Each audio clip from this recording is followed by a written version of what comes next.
Madame, Messieurs, bonjour. Bienvenue ce lundi pour notre point quotidien de la situation. Je vais céder immédiatement la parole à Steven Van Gucht pour faire le point sur l'analyse de la pandémie actuellement. Goedemorgen iedereen. Het is weer tijd voor de dagelijkse cijfers. De voorbije 24 uur werden er 536 bijkomende patiënten opgenomen in onze ziekenhuizen. 168 mochten onze ziekenhuizen verlaten en dat brengt het totaal aantal patiënten die momenteel behandeld worden in onze ziekenhuizen op 4.524. 927 patiënten werden opgenomen op intensieve zorgen. Dat is een stijging met 60 in de voorbije 24 uur. En 696 patiënten worden beademd. Dat is een stijging met 40 patiënten. We betreuren het overlijden van 82 mensen in de voorbije 24 uur. Of dat werd toch gerapporteerd in de voorbije 24 uur. En dat brengt het totaal aantal overlijdens op 513.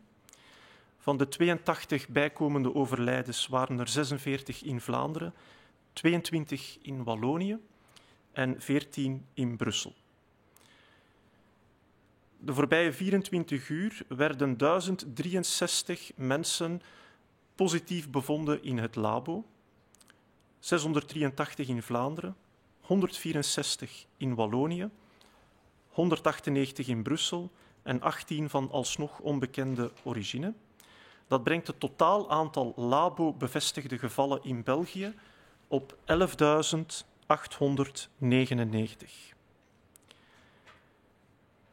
Het aantal nieuwe bevestigde gevallen, het aantal hospitalisaties blijft hoog en zal mogelijk nog verder stijgen in de komende dagen. Maar het is wel belangrijk om te vermelden dat we duidelijk zien dat de kracht van de epidemie afneemt. De mate waarin het aantal gevallen stijgt, vermindert. En dat is te danken aan de maatregelen en aan de inspanningen van ons allemaal. Het is heel belangrijk dat we die inspanningen nog blijven volhouden, niet alleen nu, maar ook de komende weken, om te verhinderen dat er een nieuwe stijging zou optreden. Verder heb ik ook nog een advies voor onze woonzorgcentra. Het is belangrijk dat we ook denken aan de geestelijke gezondheid van onze ouderen die in woonzorgcentra verblijven. Wij denken dat het niet nodig is dat men mensen isoleert in hun kamer wanneer er geen uitbraak in een woonzorgcentrum is. Het is belangrijk dat de mensen nog een zekere vorm van sociaal contact hebben, met respect voor de basishygiëne en de sociale afstand, maar het is niet nodig dat ze heel dagen op hun kamer moeten blijven. Dit is anders natuurlijk wanneer er een uitbraak vastgesteld wordt of wanneer er positieve gevallen in een woonzorgcentrum zijn. Dan is het belangrijk om de positieve gevallen te isoleren en de mensen eventueel ook op hun kamer te houden die de infectie nog niet hebben opgelopen. Maar in andere omstandigheden hoeft dit niet. We moeten echt aandacht hebben voor sociale en geestelijke gezondheid. Het is ook belangrijk voor de familie en vrienden om via allerlei manieren, via de telefoon of elektronische weg of via brieven of wat dan ook, om contact te houden met onze ouderen die in woonzorgcentra of die thuis leven. We mogen ze niet vergeten. Dank u.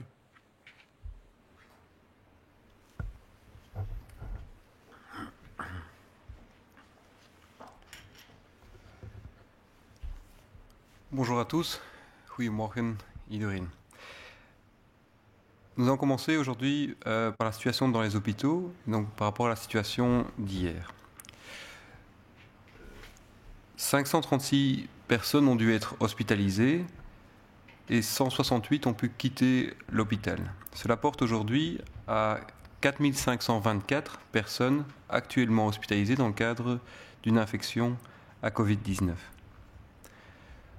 Parmi ces personnes, 927 sont actuellement en soins intensifs. Il y a donc eu une augmentation de 60 personnes les 24 dernières heures. Par rapport aux lits de soins intensifs, on a une utilisation par rapport à la capacité totale qui est utilisée aujourd'hui de 53%. Dans 2 provinces, le plan de répartition a déjà dû être activé afin de pouvoir répartir l'effort sur d'autres hôpitaux. 696 personnes nécessitent aujourd'hui une assistance pour respirer. C'est une augmentation de 40 personnes par rapport à la journée d'hier. Hier également, nous avons été informés du décès de 82 personnes, ce qui porte le nombre de personnes décédées aujourd'hui en Belgique à 513. Parmi ces 82 personnes, 46 étaient en Flandre, 14 à Bruxelles et 22 en Wallonie. En ce qui concerne les tests de laboratoire, 1063 nouveaux patients ont été diagnostiqués positifs pour le Covid-19, dont 683 en Flandre, 198 à Bruxelles, 164 en Wallonie, et pour 18 personnes, ces données doivent encore être consolidées. Cela porte au total, depuis le début de l'épidémie, à 11 899 cas d'infection confirmés par un test de laboratoire. Et vous savez que ce nombre sous-estime la réalité de l'épidémie, car nous testons que certaines parties de la population. Au total, 48 930 tests ont été réalisés depuis le début de l'épidémie. Nous voudrions aujourd'hui faire 2 commentaires. La première est par rapport au nombre de personnes hospitalisées, le nombre de personnes qui doivent être admises aux soins intensifs, mais ce nombre continue à augmenter et va continuer à augmenter encore dans les prochains jours. Mais nous constatons depuis un certain nombre de jours une diminution de la force, de l'intensité de l'épidémie. C'est ce que, quand on regarde une courbe, on n'est donc pas au pic, mais on est à ce qu'on appelle le point d'inflexion. Et donc ça veut dire que la force de l'épidémie commence à diminuer, et ça c'est grâce aux efforts que nous avons tous réalisés ces 15 derniers jours. C'est extrêmement important de signaler cela, et c'est aussi extrêmement important de maintenir ces efforts, parce que ce n'est pas parce que la courbe s'infléchit légèrement aujourd'hui qu'elle ne peut pas reprendre si nous relâchons nos efforts. Et donc, c'est un signe encourageant, même si dans les jours qui viennent, il faudra vraiment maintenir des efforts importants. Nous voulions également apporter un éclairage par rapport à la situation dans les maisons de repos. Donc vous savez que les maisons de repos sont des environnements où des personnes plus âgées, donc plus sensibles à l'infection, vivent ensemble. Et donc par définition, ce sont des environnements qui doivent être bien protégés de l'arrivée du coronavirus. Et donc c'est pour ça qu'une série de mesures sont prises. Mais quand le coronavirus n'est pas présent ou quand il n'y a pas encore eu de cas, eh bien on peut maintenir dans ces maisons de repos une activité habituelle, c'est-à-dire de continuer les activités sociales tout en insistant évidemment très fort sur les principes de base qui sont l'hygiène des mains et les distanciations sociales. Cela permet de maintenir une certaine humanité dans la gestion de cette épidémie, mais aussi de ne pas prendre des mesures qui seraient trop importantes. Donc il n'est pas nécessaire dans ce cas-là d'isoler les personnes dans leur chambre toute la journée. Par contre, quand il y a un problème des premiers patients à coronavirus dans une maison de repos, et cela arrive, et cela peut encore arriver, eh bien, à partir de ce moment-là, c'est évidemment beaucoup plus important d'essayer d'éviter une propagation plus importante du virus et le plus rapidement possible dans les maisons de repos.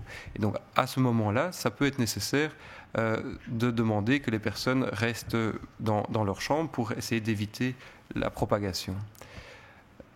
Nous voudrions encore insister sur le fait que ce type de situation peut être extrêmement stressante et extrêmement difficile pour les personnes qui sont dans cette situation-là, que ce soit les personnes qui sont dans les maisons de repos ou les personnes qui les accompagnent au quotidien. Et donc, votre soutien de l'extérieur des maisons de repos, mais au travers de coups de téléphone, de Skype, d'autres moyens, mais est évidemment extrêmement important pour maintenir le contact avec ces personnes. Voilà. Goedemorgen. Eerst en vooral willen we iedereen bedanken die de afgelopen dagen de maatregelen strikt heeft nageleefd. Hou dit vooral vol de komende dagen, weken. Enkel op die manier kunnen we de curve afvlakken. Jammer genoeg stellen we nog steeds vast dat een aantal mensen over de generaties heen de urgentie nog niet doorhebben. Als we nu niet allemaal de maatregelen strikt naleven, dreigt de situatie in ons land onbeheersbaar te worden. De politiediensten zullen de mensen dan ook blijven begeleiden bij het respecteren van de maatregelen, blijven controleren en er zal sanctionerend worden opgetreden indien dit nodig is. We hebben nu eenmaal geen keuze. In deze moeilijke periode moeten we ook aandacht hebben voor de meest kwetsbare personen in onze samenleving. Een aantal mensen lopen immers een groter risico op ernstige ziektesymptomen. Anderen lopen extra risico om lichamelijke of psychische problemen te ontwikkelen of bestaande problemen te versterken. Ouderen zijn hierbij extra kwetsbaar, zowel om ernstig ziek te worden als om geïsoleerd te geraken van basiszorg, sociale contacten of informatie. Hoe kan je deze kwetsbare personen in deze periode concreet ondersteunen? Deel officiële informatie en bespreek dit met deze mensen. Sommige mensen hebben immers de mogelijkheid niet om zichzelf te informeren. Bewaak de gezondheids- en zorgverlening, voedsel, medicatie, verzorgingsmateriaal, thuiszorg. Stel ook voor om te gaan winkelen voor deze personen, uiteraard met respect voor de sociale afstand. En tot slot, bespreek met andere sleutelfiguren, zoals familie, kennissen, zorgverleners, hoe je samen door deze moeilijke periode kan gaan en hulp kan bieden aan de meest kwetsbaren. Enkel door solidair de maatregelen op te volgen en solidair te zijn met de meest kwetsbaren, zullen we samen door deze moeilijke periode geraken. Blijf thuis, blijf voor jezelf zorgen en blijf zorgen voor de anderen. Dank je wel.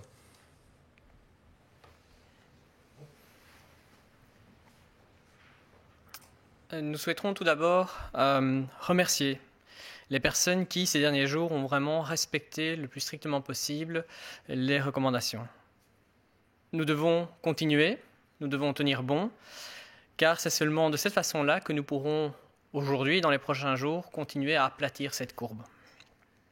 Malheureusement, certaines personnes, et de toutes générations confondues, ne comprennent pas encore l'urgence de la situation. Certaines personnes ne respectent pas les consignes et ne comprennent pas que cette situation peut rendre difficilement gérable l'accueil des patients dans les hôpitaux. Les services de police que vous voyez sur le terrain ces derniers jours sont tout d'abord là pour informer tout le monde, aussi pour accompagner chacun à respecter au mieux cette distance physique de sécurité qu'on s'est tous imposée pour notre sécurité, pour notre santé et pour la santé des autres. Bien sûr, les services de police sont là aussi pour contrôler et pour sanctionner ceux qui ne comprennent pas encore l'urgence de la situation. Nous n'avons aujourd'hui pas le choix, c'est ensemble que nous devons le faire. Dans cette période difficile, et on vient de l'évoquer avec Steven et Emmanuel, il faut aussi attirer l'attention sur les personnes les plus vulnérables de notre entourage. Certaines personnes ont un risque plus important de développer des symptômes sévères de la maladie. D'autres peuvent avoir d'autres problèmes qui concernent par exemple des problèmes physiques ou psychologiques, ou peut-être liés aussi à des problèmes médicaux antérieurs. Les plus âgés, évidemment, parmi nous, sont ces personnes les plus fragiles, les plus vulnérables, dont il faut prendre soin, parce qu'ils risquent de développer des symptômes plus graves et être aussi davantage en isolement social. Comment faire pour aider concrètement ces personnes qui sont dans votre entourage ? Premièrement, diffusez les informations officielles et discutez-en avec celles-ci. Certaines personnes n'ont pas l'accès facile à l'information. C'est à vous aussi de propager, comme on le dit, la bonne information et non pas le virus. Cela va aider chacun à mieux comprendre la situation et à mieux gérer ses émotions, son stress, ses angoisses.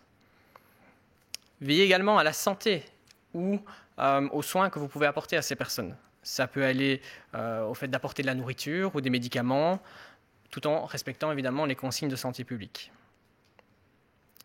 Discutez-en aussi avec d'autres personnes de la famille, des proches, pour voir comment ensemble vous pouvez aider ces personnes plus vulnérables.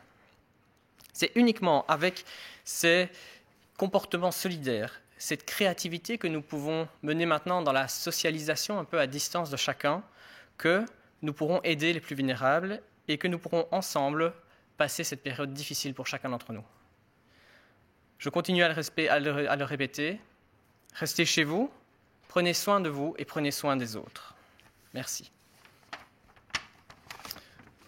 Nous allons passer à quelques questions qui nous ont été transmises par les médias.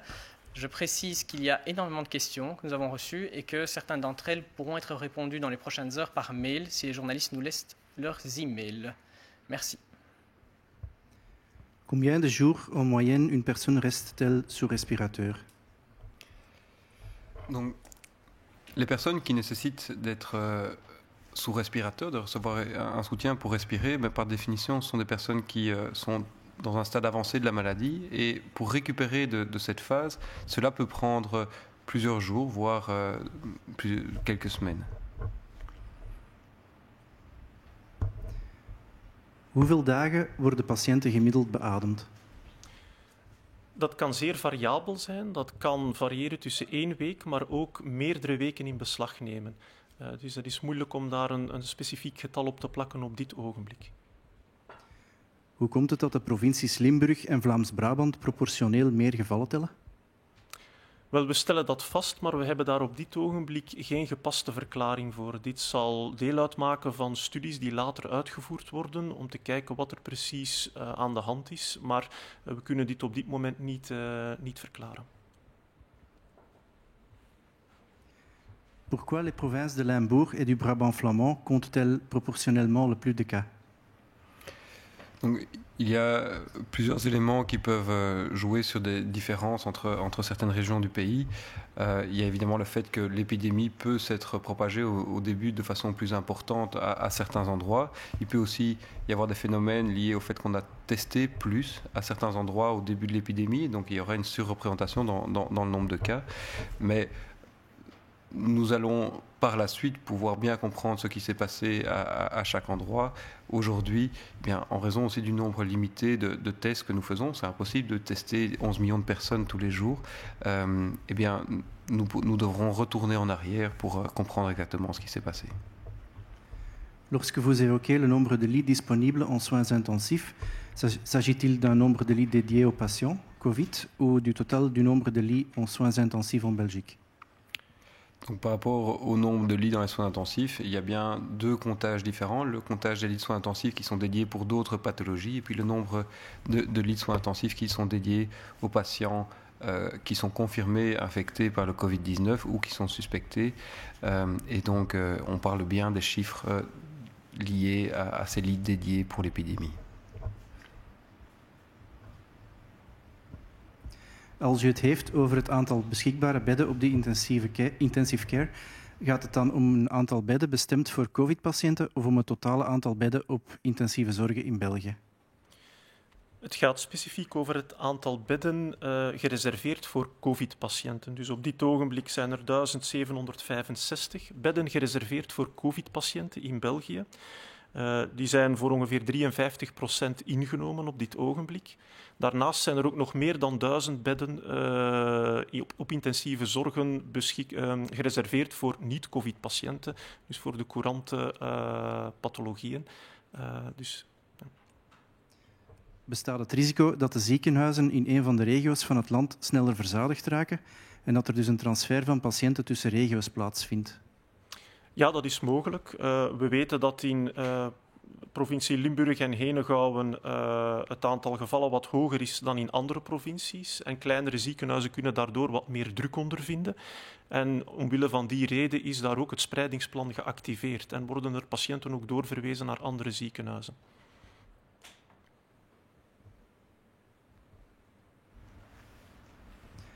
Existe-t-il un risque que l'un des hôpitaux des régions du pays soit plus vite saturé et qu'il y ait dès lors un transfert des patients entre régions? Oui, donc un hôpital, par définition, va d'abord drainer la population qui est autour de lui, mais il peut arriver que dans certains endroits, et c'est le cas, par exemple dans la province du Limbourg et la province du Hainaut, que certaines zones ont plus de cas, ont plus de personnes qui doivent être hospitalisées. Et donc dans ces cas-là, le plan de redistribution des patients est activé. Pouvez-vous commenter le grand nombre de décès? Est-il supérieur à ce quoi on pouvait s'attendre? Par rapport au nombre de décès, nous savons depuis le début que cette infection à Covid-19 est une infection très sévère. Nous savons aussi que les personnes les plus à risque de décéder des suites de cette infection sont les personnes les plus âgées. Et dans notre population, en Belgique, nous avons beaucoup de personnes qui à un certain âge. Et donc, oui, nous sommes en Belgique dans une situation où nous avons un certain nombre de décès et nous allons encore en avoir. Et nous allons tout faire pour limiter l'impact de cette épidémie sur notre société.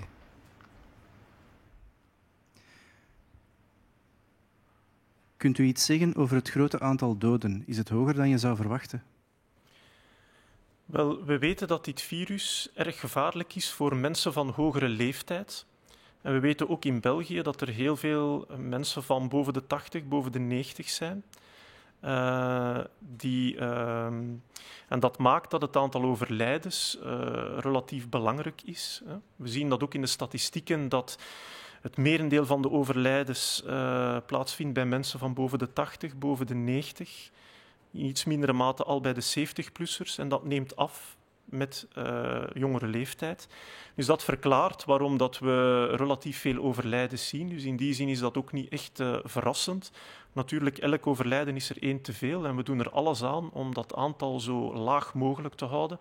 En dat is ook de reden waarom we al deze maatregelen in het leven geroepen hebben. Moeten overleden COVID-19-patiënten om gezondheidsredenen bij voorkeur worden gecremeerd? We denken dat dat niet nodig is.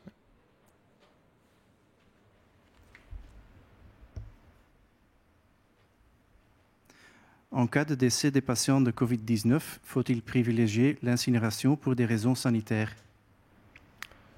Nous pensons que ce n'est pas nécessaire. Que pensez-vous de la demande de généraliser les tests de dépistage? Augmenter le nombre de dépistages, vous le savez, est une des stratégies les plus activement développées depuis déjà un certain nombre de jours au niveau national. C'est donc nécessaire et nous le faisons. Nous développons toute l'infrastructure nécessaire pour augmenter cette capacité. Cette capacité va donc augmenter de façon significative, ce qui va aussi créer un certain nombre de cas que nous allons détecter en plus. Il faut maintenant faire la distinction entre tester beaucoup plus et tester ce qui est nécessaire et prioritaire et tester tout le monde. Donc, dans les jours qui viennent, nous n'allons pas pouvoir proposer des tests de diagnostic à 11 millions de personnes. Nous allons pouvoir élargir le nombre de tests disponibles pour les personnes les plus exposées et les plus à risque. Et donc, nous allons continuer la logique dans laquelle nous sommes depuis le début, c'est-à-dire qu'on va tester de façon prioritaire les groupes qui sont soit les plus fragiles, soit les plus exposés. Wat vindt u van de vraag om tests voor iedereen in te voeren? Wel, wij denken dat er in eerste instantie moet gekeken worden naar de prioriteiten van wie te testen. En die prioriteiten kunnen zijn omwille van het beroep. Mensen die in de gezondheidszorg werken of die in woonzorgcentra werken.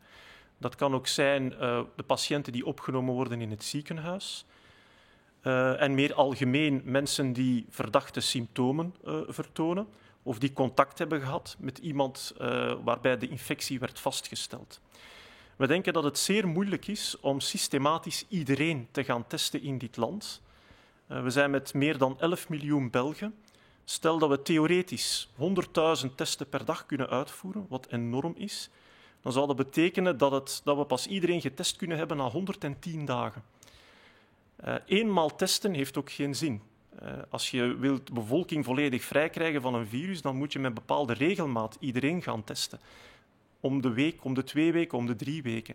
Dus puur mathematisch is het een bijna onbegonnen opdracht.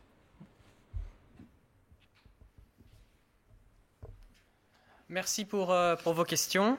Merci d'être présent tous les jours pour nous écouter et apprendre, comprendre la situation. On se retrouve demain à 11h. En attendant, continuez à rester chez vous. Continuez surtout à respecter les consignes de santé publique, individuellement et collectif. Et prenez soin de vous et prenez soin des autres. Merci.